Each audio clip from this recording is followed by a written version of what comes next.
Hello नमस्कार, मैं doctor Rajneesh Kumar आप सभी का एक बार फिर से हार्दिक स्वागत करता हूं। आज के वीडियो लेक्चर में हम बातचीत करेंगे कि मैं एक रिफ्रेशर कोर्स में लगभग 15 दिनों तक जुड़ा हुआ था और वहां पर मेरी परीक्षा हुई थी और उस परीक्षा का जो प्रश्न पत्र है मुझे लगा कि अपने प्रिय विद्यार्थियों से उसको साझा करना चाहिए। हमने तो परीक्षा दे दी है, लेकिन आप सभी भी इस प्रश्न पत्र को ज़रूर देखिए और देखिए कि इसमें कुल कितने नए प्रश्न हैं और आपने कितने सवालों का सही जवाब पहले से जान रखा था या फिर आपको नए सवालों से सामना हुआ है। जैसा कि मैं बार-बार आप सभी से कहता रहता हूँ कि ये जो चैनल है, ये कोई पेशेवर तरीके का चैनल नहीं है, बल्कि आप सभी से अपने विचारों को साझा करने के लिए मैं बनाया हूँ और उसी क्रम को मैं आगे बढ़ा रहा हूँ। जो कुछ पाता हूँ, आप सभी से शेयर करने की कोशिश करता हूँ, बताने का प्रयास करता हूँ। हालाँकि इस पेपर को मैंने टेलीग्राम चैनल में डाल दिया था और वहाँ पर बहुत सारे बच्चों ने इसको देखा था। ये ऐसा रिफ्रेशर कोर्स था जिसमें कि सभी शिक्षक प्रतिभागी के तौर पर थे और मैं भी अपने कॉलेज का प्रतिनिधित्व कर रहा था, इसमें वहाँ से जुड़ा हुआ था और मेरे साथ तमाम केंद्रीय विश्वविद्यालयों के शिक्षक, विश्वविद्यालयों के शिक्षक और कॉलेजों के शिक्षक जुड़े हुए थे। तो यहाँ पर जो प्रश्न दिया गया है उसको हम देख लेते हैं। कुल 30 प्रश्न थे और तीसों प्रश्न अच्छे थे। समय यहाँ पर 45 मिनट लिखा है, लेकिन हम लोगों को केवल 30 मिनट दिए गए थे और बहुत दिनों के बाद एग्जाम में बैठने का मौका मिला और एक परीक्षार्थी की अनुभूति भी हुई। तो चलते हम देखते हैं, क्वेश्चन पर बात करते हैं जो कि आपके लिए ज़्यादा इम्पोर्टेंट है। पहला प्रश्न यहाँ पर है, कविता के माध्यम से उपेक्षित स्त्री पात्रों को प्रतिष्ठित करने का श्रेय किस कवि को दिया जाता है? आप देख रहे हैं कि जैसे ही मैंने प्रश्न पढ़ा आपके दिमाग में इसका उत्तर भी आ गया होगा और यहाँ पर उत्तर लगे भी हैं, क्योंकि इसी पीडीएफ फाइल को हमने अपने आंसर के तौर पर ईमेल किया था और वहीं से सीधे-सीधे मैंने उठा लिया है। मैं जो चीज़ बताना चाह रहा हूँ कि देखिए, उत्तर तो आपको मालूम, लेकिन प्रश्न कैसे घुमाकर पूछा जा रहा है और विकल्प कैसे चेंज हुए हैं और उन विकल्पों में आपको सही जवाब तक पहुँचना है। तो इसी तरीके से तमाम परीक्षाओं में प्रश्न आते हैं और हम सही जवाब तक पहुँचते हैं। तो कविता के माध्यम से उपेक्षित स्त्री पात्रों को प्रतिष्ठित किया मैथिली शरण गुप्त ने। दूसरा प्रश्न है, बनारस का संबंध किस कवि से है? यानी कि बनारस का संबंध किस कवि से है? ऑप्शन दिया गया था मैथिली शरण गुप्त, सूर्यकांत त्रिपाठी निराला, जयशंकर प्रसाद, महादेवी वर्मा। तो आप लोगों ने अच्छे से पढ़ा होगा और तुरंत आपके दिमाग में आ गया होगा कि जयशंकर प्रसाद इसका सही जवाब होगा। अगला प्रश्न है, साकेत में कुल कितने सर्ग हैं? साकेत में कुल सर्ग हैं, जो कि जैसे ही मैंने बोला आपके दिमाग में क्वेश्चन का आंसर आ गया होगा। फिर भी ऑप्शन देख लेते हैं, 9, 10, 11, 12। तो इसका सही जवाब हो गया 12। अगला प्रश्न है जो कि आपकी परीक्षा के दृष्टिकोण से बहुत ही इंपॉर्टेंट है। दो वंशों में प्रकट करके पावनी लोक लीला, 100 पुत्रों से अधिक जिनकी पुत्रियां पूतशीला, त्यागी भी हैं शरण जिनके जो अनासक्त गेही, राजा योगी जय जनक वे पुण्य देही विदेही। ये पंक्तियां किस कवि की हैं, यहाँ पर पूछा गया था। तो ये हो सकता है कि आपके लिए थोड़ी सी इंपॉर्टेंट होंगी और बाकी क्वेश्चन नॉर्मल आपके लिए हो सकते हैं। सही जवाब है इसका मैथिली शरण गुप्त। अगला प्रश्न उससे भी इंपॉर्टेंट है कि निम्नलिखित में से किस कवि ने निज भाषा के प्रयोग का आह्वान करते हुए कहा है, निज भाषा बोलऊं लिखऊं पढ़ऊं गुणऊं सब लोग, करऊं सकल विषयन निज भाषा उपयोग। वैसे तो हमने पढ़ा है कि निज भाषा उन्नति है, बिनु निज भाषा ज्ञान के मिटे नहीं ये को सूल, भारतेंदु हरिश्चंद्र का। लेकिन उसी से मिलता जुलता यहाँ पर आप देख रहे हैं कि एक अलग कवि हैं जिनका नाम है श्रीधर पाठक। श्रीधर पाठक की ये पंक्तियां हैं, निज भाषा बोलो लिखो पढ़ो गुणहु सब लोग। अगला प्रश्न है, बनारस किसकी कविता है? क्योंकि ये आ, हमारा पुनश्चर्या पाठ्यक्रम यानी कि रिफ्रेशर कोर्स बीएचयू में हो रहा था, तो कई सवाल ऐसे हैं जो कि बनारस पर आधारित हैं। यहाँ पर सवाल पूछा गया कि बनारस किसकी कविता है? ऑप्शन दिया गया है, केदारनाथ सिंह, रघुवीर सहाय, शमशेर, नागार्जुन। इसका सही जवाब है केदारनाथ सिंह। अगला प्रश्न है, शरणार्थी सीरीज की कविताएं किस कवि की हैं? प्रश्न देखने में नया लग रहा है लेकिन उसका उत्तर पुराना ही है। शरणार्थी सीरीज की कविताएं किस कवि की हैं? ऑप्शन दिया गया था सर्वेश्वर दयाल सक्सेना, आलोक धनवा, अज्ञे, नरेश सक्सेना। तो इसका जो सही जवाब है ऑप्शन सी, यानी कि ग, अज्ञे। अगला प्रश्न आप लोगों के लिए एकदम से नया होगा। नगई महरा के कवि हैं, नगई महरा के कवि हैं। ऑप्शन दिया गया त्रिलोचन, अरुण कमल, भवानी प्रसाद मिश्र, नरेश मेहता। का सही जवाब है त्रिलोचन।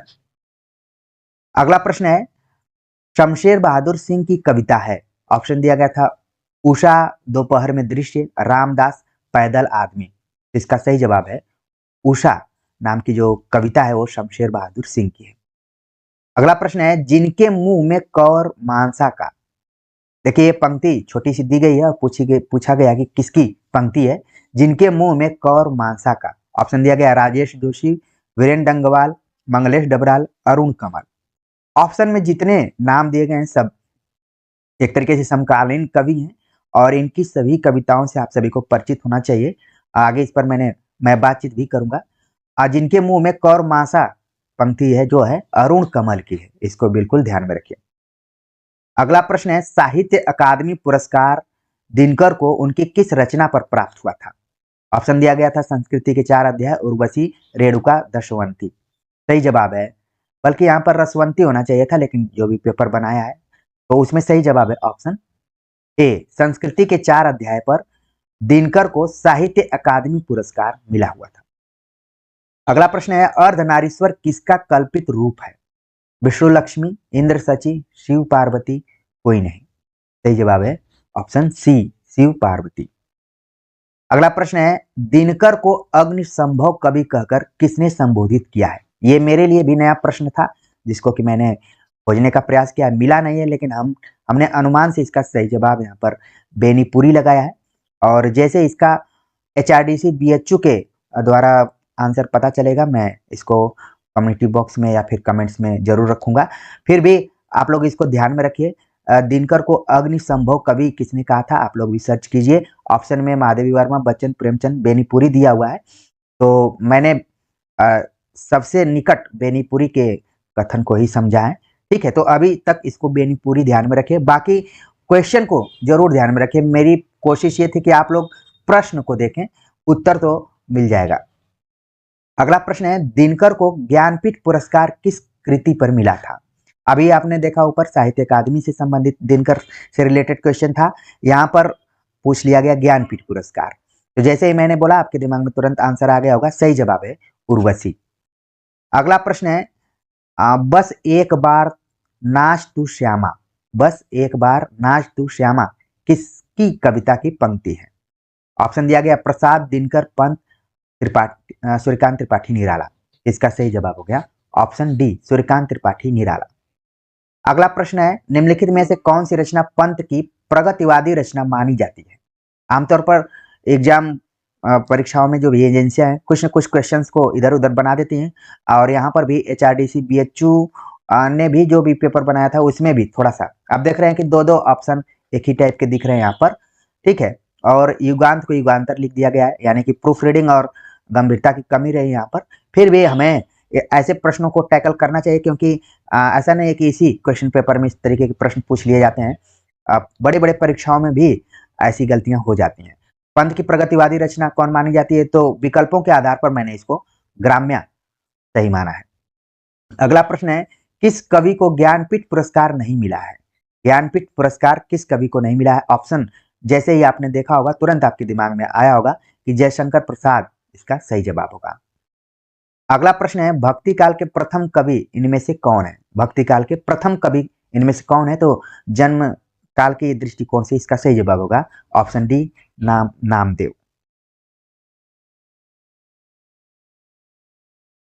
अगला प्रश्न है, रीतिकाल का प्रवर्तक किस कवि को माना जाता है? ये भी क्वेश्चन इस टाइप का है जो कि कई बार विवाद की स्थिति में हो जाता है। रीतिकाल का प्रवर्तक अलग अलग आलोचकों ने माना है और यहाँ पर केशवदास, बिहारी, घनानंद, चिंतामणि ऑप्शन में दिए गए हैं। तो मैंने आचार्य रामचंद्र शुक्ल के अनुसार इसका सही जवाब चिंतामणि माना है। अगला प्रश्न है, पूर्वज कवि जो कि आपके लिए नया प्रश्न हो सकता है। पूर्वज कवि शीर्षक कविता किस रचनाकार की है?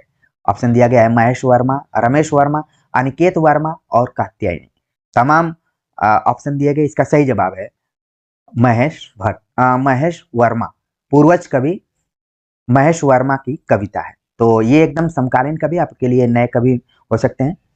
अगला प्रश्न है काफी सांकेतिक और प्रतीकात्मक रूप में कि मातृभाषा की मौत, हम लोग बातचीत करते हैं मातृभाषा मातृभाषा की, लेकिन किसी कवियत्री ने, खासतौर से महिला कवि हैं और इन्होंने मातृभाषा की मौत शीर्षक नाम से कविता लिखी है। किसने लिखा? ऑप्शन दिया हुआ है और सही आंसर भी आपने देख लिया होगा, जनसिता केरकेट्टा इसका सही जवाब है। ऑप्शन में निर्मला पुतुल, अनामिका सविता सिंह भी दिया हुआ था। तो एक तरीके से ये चारों ऑप्शन की जितनी भी कवित्रियां हैं बहुत ही इंपॉर्टेंट है, इनको परीक्षा के पहले जरूर एक बार ध्यान में रखकर जाइए। मैं भी इस पर आप सभी को कुछ कंटेंट उपलब्ध कराऊंगा। मातृभाषा की मौत शीर्षक कविता को जरूर आप अपने ध्यान में रखिए किसने लिखा है। अगला प्रश्न है उगते अंकुर की तरह जियो, उगते अंकुर की तरह जियो शीर्षक कविता किस रचनाकार की है? और ऑप्शन दिया गया था सुशीला टाक भौरे, असंक घोष, अनुज लुगुन, जयप्रकाश करदम। तो ये भी जितने नाम दिए गए हैं काफी इंपॉर्टेंट है। और उगते अंकुर की तरह जियो का सही जवाब है सुशीला टाक भौरे। अगला प्रश्न है राजा की बेटी शीर्षक कविता की लेखिका है। काफी इंपॉर्टेंट और मेरे लिए भी ये नया प्रश्न था और मैंने इसका आंसर बहुत बार खोजा, अभी तक मिला नहीं है। फिर भी हमने अनुमान से इसका सही जवाब अनामिका माना है। और लगातार जब से ये परीक्षा हुई है, कल परीक्षा हुई थी यानी कि 9 दिसंबर को ये एग्जाम हुआ था शाम में, और इसका मैं जवाब खोज रहा हूँ, नहीं मिल रहा है। और जैसे मिलेगा इसको कमेंट्स में करूंगा। फिर भी मेरी जो कोशिश है कि आप नए प्रश्नों से परिचित हों, उसी कोशिश के तहत यहाँ पर मैं इस क्वेश्चन को आप सभी के सामने प्रस्तुत कर रहा हूँ। अगला प्रश्न है कि जयशंकर प्रसाद कृत कामायनी किस प्रकार का काव्य है? ऑप्शन दिया गया खंड काव्य, महाकाव्य, मुक्तक काव्य, इनमें से कोई नहीं। सही जवाब इसका महाकाव्य। अगला प्रश्न है यहाँ पर छायावाद बांग्ला साहित्य की अनुकृति है। छायावाद पे तमाम आलोचकों के आपने कथनों को पढ़ा होगा, सब कुछ पढ़ा होगा, लेकिन हर बार परीक्षा में कुछ न कुछ नए प्रश्न आ जाते हैं और इसीलिए उस परीक्षा का महत्व और बढ़ जाता है। और उसी के परिणाम स्वरूप मैं इस क्वेश्चन पेपर को आप सभी के सामने रख रहा हूँ कि कम से कम आप वो नए प्रश्नों से परिचित हों। छायावाद बांग्ला साहित्य की अनुकृति है। ऑप्शन दिया गया था नगेंद्र, यहाँ पर कुछ कुछ गलतियां भी हैं। नगेंद्र, हजारी प्रसाद द्विवेदी, नंदुलारे वाजपेयी, आचार्य रामचंद्र शुक्ल। सही जवाब है ऑप्शन डी, आचार्य रामचंद्र शुक्ल। अगला प्रश्न है सुनो कारीगर, कबूतर कबूतर एक भाषा हुआ करती है एवं रात में हारमोनियम काव्य संग्रह किसके लिए है? ऑप्शन दिया गया उदय प्रकाश, अष्टभुजा शुक्ल, विनोद शुक्ल, श्री प्रकाश शुक्ल। ठीक है, तो इसका जो सही जवाब है ऑप्शन ए, उदय प्रकाश। जैसे ही मैंने रचना का नाम लिया आप लोगों के दिमाग में इसका सही जवाब गूंजने लगा होगा। अगला प्रश्न है इनमें से कौन सा काव्य संग्रह आलोक धनवा का है? आलोक धनवा कौन सा काव्य संग्रह है? ऑप्शन दिया गया किसका है आसमान, दुनिया रोज बनती है, रात में हारमोनियम, पद कुबत। तो यहाँ पर आपने देखा कि आलोक धनवा का सही जवाब है ऑप्शन दूसरा, दुनिया रोज बनती है। और रात में हारमोनियम आप देख रहे हैं कि उदय प्रकाश का है, तो इसे आप जोड़कर तुरंत देख लीजिए। इसीलिए परीक्षा में अगर आप जाएं तो आगे पीछे के क्वेश्चंस को जरूर ध्यान में रखें, क्योंकि कई बार कोरिलेट करके सवाल पूछ लिए जाते हैं। और इसमें किसका है आसमान, ये सविता भार्गव नाम की कवित्री हैं, उनका है। सविता भार्गव को ध्यान में रखिए। और पद कुबत, कुपद, पद कुबत, कुपद, तो ये है अष्टभुजा शुक्ल। ठीक है, अष्टभुजा शुक्ला देखिए यहाँ पर दिया हुआ है, तो इन्हीं से कोरिलेट करके यहाँ पर सवाल पूछ लिया गया है। चलिए, तो आलोक धनवा का जो आपने देखा वो ऑप्शन दूसरा। पहला सरस्वती सम्मान किसको मिला है? पहला सरस्वती सम्मान किसको मिला? तुरंत आपके दिमाग में आ गया होगा अगर आप लगातार तैयारी कर रहे होंगे तो। सही जवाब है ऑप्शन डी, हरिवंश राय बच्चन को। अगला प्रश्न है काफी इंपॉर्टेंट है, नया भी हो सकता है, मेरे लिए भी नया था, फिर भी मेरा यहाँ पर आंसर सही हो गया। तानाशाही रंगमंच पर प्रजातंत्र का अभिनय, देख रहा हूं हिंसा का ही मैं असत्य का परिणय, सुनता हूं वे चीख रहे हैं देवी तुम्हारी जय जय, देख रहा हूँ सभी लुटेरे घूम रहे हैं निर्भय। ये जो पंक्तियां दी गई हैं किस कवि के हैं? ऑप्शन दिया गया था त्रिलोचन, धर्मवीर भारती, नागार्जुन और अज्ञेय। तो इसका सही जवाब हो गया ऑप्शन सी, ग हो गया नागार्जुन। तानाशाही रंगमंच पर प्रजातंत्र का अभिनय। तो इस तरीके की आक्रामक कविताएं नागार्जुन ने लिखी हैं, जिनको कि आधुनिक कबीर भी जाना जाता है। ठीक है, अगला प्रश्न है, सदियों का संताप बस बहुत हो चुका। यहाँ पर होना चाहिए था बस बहुत हो चुका और अब और नहीं। किस विमर्श के काव्य संग्रह? ऑप्शन दिया गया आदिवासी विमर्श, दलित विमर्श, स्त्री विमर्श, अल्पसंख्यक विमर्श। तो जैसे ही मैंने नाम लिया तो आपके दिमाग में तुरंत इसके रचनाकार का नाम भी आ गया होगा, ओम प्रकाश वाल्मीकि की ये सारी कविताएं हैं। और ओम प्रकाश वाल्मीकि जैसे ही नाम आया होगा तो आपके दिमाग में तुरंत उस विमर्श का संबंध भी आ गया होगा। सही जवाब है ऑप्शन दूसरा, दलित विमर्श। ठीक है, तो इस तरीके से हमने कुल 30 क्वेश्चन पर बातचीत किया और ये क्वेश्चंस आपको किसी और चैनल पर नहीं मिलेंगे, क्योंकि मैं बार बार बोलता हूं कि मैं अलग ढंग का थोड़ा सा टीचर हूं और हमेशा चीज़ों से जुड़ा रहता हूं और जो भी नई चीज़ें आपको मिलती हैं उससे मैं आप सभी का परिचय कराना चाहता हूं। तो यूजीसी, एचआरडीसी, बीएचयू के पुनश्चर्या पाठ्यक्रम में मैं एक छात्र के रूप में 15 दिनों तक कोर्स किया। उस कोर्स के दौरान इस 30 नंबर का एग्जाम हुआ। बाकी बहुत सारी चीज़ें हमने इस पुनश्चर्या पाठ्यक्रम में सीखी हैं, पीएचडी के टॉपिक्स को लेकर और किसी नए विषय पर कैसे सोचा जाए। तो 15 दिनों में बहुत कुछ सीखा, जिसका अनुभव मैं आप सभी के सामने प्रस्तुत करूंगा समय समय पर। तो इसी तरीके से लगातार मेरे साथ बने रहिए और इस चैनल को प्यार देते रहिए। हम 30,000 के आसपास पहुंचने वाले हैं और अगर आप सभी इसी तरीके से जुड़े रहे तो एक दिन 100 भी पूरा हो जाएगा। तो कमेंट्स कर जरूर बताइएगा कि आप सभी को ये क्वेश्चन पेपर कैसा लगा, इसमें कितने प्रश्न आपने पहले से कर लिए, आपको आंसर पता था, और कितने ऐसे प्रश्न थे जो कि आपके लिए नए थे। तो मिलते हैं एक नए टॉपिक के साथ, तब तक के लिए नमस्कार।